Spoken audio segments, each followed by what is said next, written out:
আমাদের আজকের আলোচনার বিষয় হচ্ছে যখন আপনি আপনার বিল্ডিং করার পরিকল্পনা করবেন তখন সর্বপ্রথম আপনার করণীয় কি। দেখুন, আপনি যখন বাড়ি করার পরিকল্পনা করবেন তখনই আপনার সর্বপ্রথম কাজটা করতে হবে আপনার যে বাড়ির প্ল্যান যাকে দিয়ে আপনি করাবেন তার সাথে প্রয়োজনে আপনার ফুল ফ্যামিলি নিয়ে বসবেন, যাতে করে আপনি ড্রয়িংটা যখন সাজানো হবে তখন আপনার এমনভাবে সাজাবেন যাতে করে পরবর্তীতে ড্রয়িং বা প্ল্যান বহির্ভূত কোনো কাজ আপনাকে করতে না হয়। আপনি একটা ভিডিও এই যে উপরে দেখতে পারতেছেন, এখানে মূলত প্রথমে উনি চিন্তা করছিলেন যে টাইলস হবে না, প্লাস্টার করে ফেলবেন। পরবর্তীতে উনি হয়তোবা ওনার মনে হয়েছে বা ওনাকে কেউ বলছেন ওনার ফ্যামিলি যে এখানে টাইলস হবে, তো উনি প্লাস্টার খুলছেন, খুলে এখন টাইলস করবেন। দেখুন, এই যে অনেক পাইপ, পিভিসি পাইপ যেগুলো ফিটিংস করা হয়েছিল ইলেকট্রিক তার টানার জন্য বা ইলেকট্রিক পয়েন্ট দেওয়ার জন্য, এই পিভিসি পাইপগুলো কিন্তু অনেকটা জখম হয়ে গেছে। এমনভাবে জখম হয়েছে যেটা হলো যে পাল্টানি ছাড়া, বলতে এটা আবার নতুন করে ফিটিংস করা ছাড়া এই পাইপ খুলে ফেলে দিয়ে কোনো উপায় নেই। তো এখন ওনার প্রথমত অবস্থায় যে প্লাস্টার করছেন বা যে আবার খুলে ফেলতে হইতেছে, আবার হলো যে ইলেকট্রিক পাইপগুলো ইফেক্টেড হইল, তো সব মিলে একটা কস্টিংয়ের বিষয়, সময়ের বিষয়। তো আপনি যদি প্রথমেই এমন ধরনের প্ল্যান অনুযায়ী চিন্তা করতেন তাহলে কিন্তু এটা হইতো না।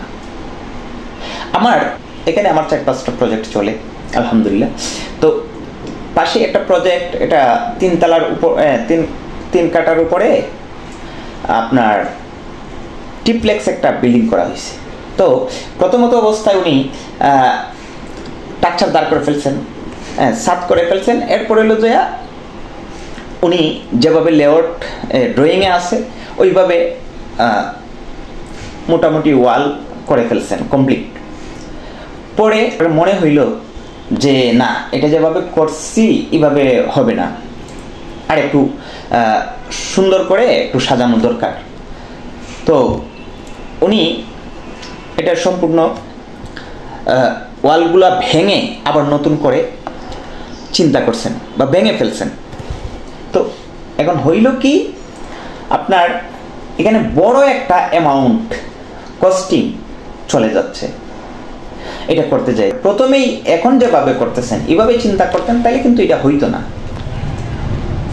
আর এটাতে আমরা যখন এই ইলেকট্রিক ওয়্যারিং করতে গেছি, তার টানছি, এর আগে তো আমরা হলো যে প্ল্যান যেভাবে আছে এইভাবে কাজ করে দিয়েছি। যেমন ইলেকট্রিক ড্রয়িং অনুযায়ী আমরা ছাদে পাইপ ফিটিংস করছি বা ছাদে ওয়্যারিং করছি, পাইপ ওয়্যারিং। তো যখন এটা সম্পূর্ণ ভাঙা হয়ে গেছে, আবার নতুন করে কাজ করা হয়েছে, তখন তো সব ডিসপ্লেস হয়ে গেছে। তখন এটা কি করা, যদি ছাদে গ্রুপ না কাটা হয় তাইলে কিন্তু এটা কোনোভাবে মিলানো সম্ভব হচ্ছে না। আবার দেখা গেছে এই কলামগুলা কাটতে হচ্ছে, বিম কাটতে হচ্ছে। তো আমাদের ভাষায় এটা হলো যে বিলকুল হারাম, কলাম কিংবা বিম কাটা বা ছাদ কাটা। কি করতে হবে, বাধ্য হয়ে মালিক সম্পূর্ণ বিল্ডিং ইন্টেরিয়র করতে হচ্ছে। কত টাকার কস্টিং আপনি চিন্তা করছেন, একবার চিন্তা করা যায়? তো আপনি দেখেন, যদি আগে থেকে আপনি আপনার সম্পূর্ণ চিন্তা না করেন তাহলে কিন্তু আপনার বাজেট ফেল করবে। আমরা প্রত্যেকটা কাজ করতে যে একটা বাজেট রাখি, যদি আমাদের বাজেটটা ফেল করে ফেলে তাহলে কিন্তু আমরা বড় ধরনের একটা সমস্যার সম্মুখীন হই। বিষয়টা খেয়াল রাখবেন যাতে করে এমনটা না হয়, এবং এটার কারণে আপনার সময়েরও লস, আপনার মাল মেটেরিয়াল বা বিভিন্ন অর্থনৈতিক তো লস আছেই। সব মিলিয়ে আপনার বড় ধরনের একটা ক্ষতির সম্মুখীন আপনি হতে হয়।